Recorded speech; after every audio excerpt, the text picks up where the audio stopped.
5 years. మొన్న మోహన్ బాబు యూనివర్సిటీకి సంబంధించి పేరెంట్స్ అసోసియేషన్ వాళ్ళు కొన్ని కంప్లైంట్స్ రేస్ చేసిన తర్వాత నాకు కొన్ని మెయిల్స్ వచ్చాయి. వీటి గురించి చెప్పాలా వద్దా సరే టైం చూసి చెప్తానంటే ఆగున్నా. ఈరోజు మనోజ్ ఎప్పుడైతే రెస్పాండ్ అయ్యాడో ఓకే ఇప్పుడు నేను చెప్పాలనిపించింది. ముందుగా మనోజ్కి అతని యొక్క సోషల్ రెస్పాన్సిబిలిటీకి నేను థ్యాంక్స్ చెప్తూ ఉన్నా.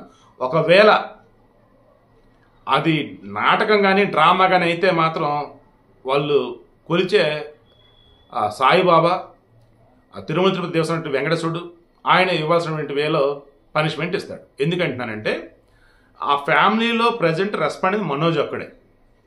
మనోజ్ రెస్పాండ్ అయింది కూడా ఎలాగా, పేరెంట్స్ కానీ ఈ యూనివర్సిటీ మీద ఎవరైతే కంప్లైంట్ రేస్ చేస్తున్నారో వారికి సపోర్ట్ అన్నట్టు మీకు నేను సపోర్ట్గా ఉన్నా, అక్కడ ఏదో ఒకటి లేకపోతే మీరు ఇలా అయితే చేయరు కదా కంప్లైంట్స్.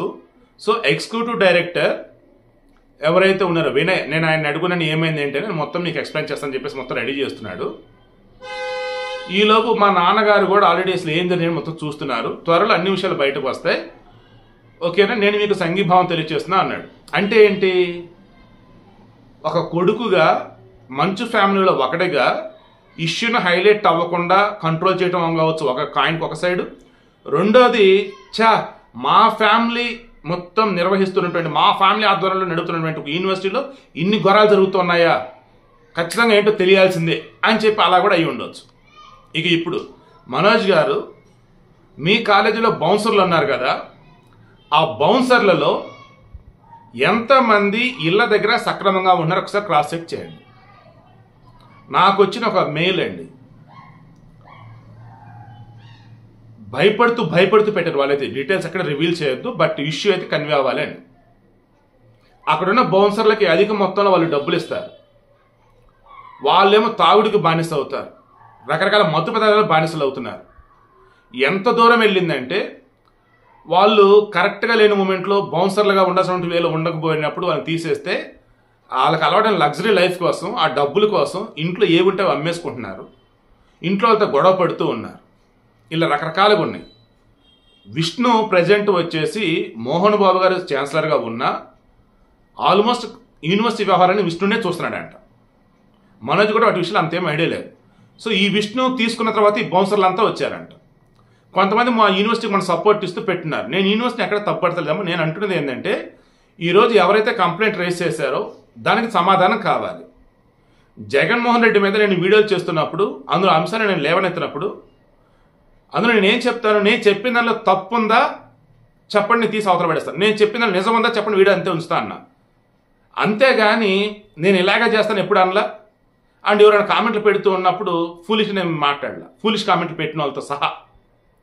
ఇప్పుడు కూడా ఏమంటున్నాను నేను, మోహన్ బాబు యూనివర్సిటీకి సంబంధించి ఎవరైతే కంప్లైంట్ రేస్ చేస్తారో అవి అక్కడ ఉన్నాయా లేదా మీరు చెక్ చేయండి అంతే. ఈరోజు మనోజ్కి సంబంధించి కూడా అదే అంటున్నాడు. ఎస్ నేను అదే అడుగున్నాను, ఇంకా మీకు ఏదైనా కంప్లైంట్స్ ఉంటే నాకు మెయిల్ ఐడి ఇస్తున్నాను చేయండి అన్నది వెనకాల అటాచ్ చేస్తాను. మెయిల్ ఐడి లైన్ పెట్టాను కదా, ఆ లైన్ పైన ఉన్నది మెయిల్ ఐడి mm.mbu నెంబర్ అది ఇచ్చాడు @gmail.com ఇచ్చున్నాడు. దానికి మెయిల్ కూడా అంటే చేయండి. బట్ నేను మరలా చెప్తున్నా, వాళ్ళు మెయిల్కి పెట్టేటప్పుడు చాలా కాన్ఫిడెంట్గా ఉండండి, మీ దగ్గర ప్రూఫ్లు కూడా పెట్టుకోండి. సో వీటి మెయిన్ ఇంటెన్షన్ మరలా చెప్తున్నా, మోహన్ బాబు యూనివర్సిటీలో కొంతమంది చెప్తున్నట్టుగా బయట యూనివర్సిటీ కన్నా ఫీజులు తక్కువే ఉండొచ్చు కాక, కానీ ఫీజు రెగ్యులేటరీ కమిషన్ ఉందే అది చెప్పిన ఫీజుగా ఇంకా ఎక్కువ ఫీజులు వసూలు చేస్తున్నారు. అండ్ అక్కడ బాగా చదువుకున్నటువంటి వాళ్ళు, గోల్డ్ మెడల్ వచ్చినటువంటి వాళ్ళు పెద్ద చదువు కోసం వేరే చోటకి వెళ్తారంటే వాళ్ళని వెళ్ళనీయకుండా అక్కడ ఉంచి వాళ్ళు లెక్చరర్గా పని చేపిస్తుందని చెప్పేసి అదొక న్యూస్ వచ్చింది. అది కూడా చెక్ చేయండి మనోజ్ గారు. చివరికి PhD చేసి గొప్పగా ఎదగనున్నటువంటి ఒక అమ్మాయిని అక్కడ ఇబ్బందులు గురి చేసి భయపెట్టి సర్టిఫికేట్ లేకుండా ఆమెను ఇక్కడ లెక్చరర్గా చేయించారని, ఆ తర్వాత పాపం ఆల్మోస్ట్ ఆమె ఇక లైఫ్ అంటే నాకు వద్దు అన్న వేలో మొత్తం వదిలేసిందని అదొక టాక్ వచ్చింది. నాకు అది కూడా మెయిల్ వచ్చింది. బట్ అది ఎంత నిజమో అబద్ధం అని నాకు తెలియదు కాబట్టి, నాకు రాలేను కాబట్టి నేను మెన్షన్ చేయట్లేదు ఫస్ట్ వీడియోలోనే. ఇప్పుడు ఎందుకు మెన్షన్ చేస్తున్నానంటే మనోజ్ గారి దృష్టి నేను తీసుకొస్తున్నా. ఇలా అక్కడేమైనా ఉన్నాయా, నిజమెంత అబద్ధమెంత. ఇప్పుడు ఎలా ఉంటాయి అంటే ఒక ఇష్యూ రేజ్ అయినప్పుడు నాలాంటి జర్నలిస్ట్కో మధ్యలో ఇన్వెస్టిగేషన్ చేస్తున్న వాళ్ళకో ఇలా మెయిల్స్ రావటమో లేదంటే కంప్లైంట్ ఇవ్వటమో లేదంటే చెవిలో ఒక మాట ఇవ్వటం చేస్తూ ఉంటారు. అందులో నిజాలు కొన్ని ఉంటాయి, అబద్ధాలు కొన్ని ఉంటాయి. సో ఇప్పుడు క్రాస్ చెక్ చేసుకోవాల్సిన బాధ్యత ఎవరిది? మధ్యలో ఒక అతను వచ్చి నేనుంటా మీ అందరి తరఫున, ఆ సంస్థ మాది, కానీ ఆరోపణలు వస్తున్నాయి కదా అన్ని బయట పెడతా అని ఎవరైతే వస్తున్నారో వాళ్ళ దాకా మనం తీసుకెళ్ళి వాళ్ళు క్రాస్ చెక్ చేసుకుని లేదు మీది అబద్ధం అంట, లేదు ఇది నిజం అంట అని అంటూ ఉంటారు. సో ఈవేళ మనోజ్ ఫ్యామిలీకి సంబంధించి సపోర్ట్ ఇస్తాడా, లేదు ఫ్యామిలీ వాళ్ళు నిర్వహిస్తున్నటువంటి ఈ యూనివర్సిటీలో జరిగిన వ్యాపారంలో జరుగుతున్న ఘోరాలకు సంబంధించి పరిష్కారం చూపి అందరినీ అక్కడ హ్యాపీగా ఉంచుతాడా, లేదు ఏదో కాసేపు హడావుడి తప్ప ఏం లేదు అంటారా? నాకైతే ఖచ్చితంగా సమస్య పరిష్కారం తీసుకునే మంచుకున్న చూసేటే నాకు అనిపిస్తూ ఉంది.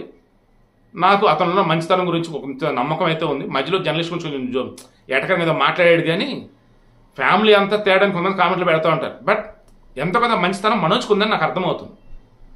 సో ఆ వేళన అతను వచ్చి నేనున్నాను, నేను మాట్లాడుతాను అంటున్నాడని నాకు అనిపిస్తుంది. సో అతను మెయిల్ ఐడికి ఇంకా ఏదైనా ఇష్యూస్ ఉంటే మీరు ఫార్వర్డ్ చేయండి. ఈలోపు మోహన్ బాబు కానీ, విష్ణు కానీ, ఎగ్జిక్యూటివ్ డైరెక్టర్లు ఎవరైతున్నారో వాళ్ళు కానీ, రిమైన్ వాళ్ళంతా కూడా వచ్చి అసలు ఏం జరిగింది, ఈ కంప్లైంట్లు ఎందుకు వచ్చి ఉన్నాయి మొత్తం కూడా బయట పెట్టారు. బౌన్సర్లు ఏంటి అసలు కాలేజీలో, యూనివర్సిటీలో, అండ్ అధికంగా ఫీజులు ఏంటి, మధ్యాహ్నం వచ్చేసి లంచ్ వచ్చేసి ఇంటి దగ్గర నుంచి కాదు ఇక్కడ తీసుకొని తినాలంటం ఏంటి, అండ్ సరిగా వెహికల్స్ ప్రొవైడ్ చేయకుండా మీరు అందరూ రావాలని చెప్పడం ఏంటి, అండ్ అక్కడ చదువుకున్న వారికి సంబంధించి బయటకు వెళ్ళలేకుండా అక్కడే ఉద్యోగాలు చేయమని చెప్పడం ఏంటి, అందులో నిజమేంత? కొంతమంది సర్టిఫికేట్ కూడా నిజంగానే ఉంచుతున్నారా, అండ్ కొంతమంది ఇన్ టైంలో శాలరీస్ ఇవ్వట్లేదు, నిజమేంత? ఇలా నెంబర్ ఆఫ్ అండి. సో నేను మళ్ళీ ఒక జర్నలిస్ట్గా నా దృష్టికి వచ్చిన అంశాలు నేను ముందు పెట్టాను. ఏది నిజం ఏది అబద్ధం తేల్చాల్సింది వాళ్ళే, ఎందుకంటే ఇష్యూస్ మొత్తం ఇప్పుడు హైలైట్ అవుతున్నాయి కాబట్టి. మనోజ్ గారు ఒక బ్రదర్గా సిన్సియర్ రిక్వెస్ట్, దయచేసి ఈ ఇష్యూలో బాధితులకి న్యాయం చేయండి, మీ యూనివర్సిటీ పరువు కాపాడండి, ఒక కొడుకుగా మీ తండ్రి గారి పరువు నిలబెట్టండి.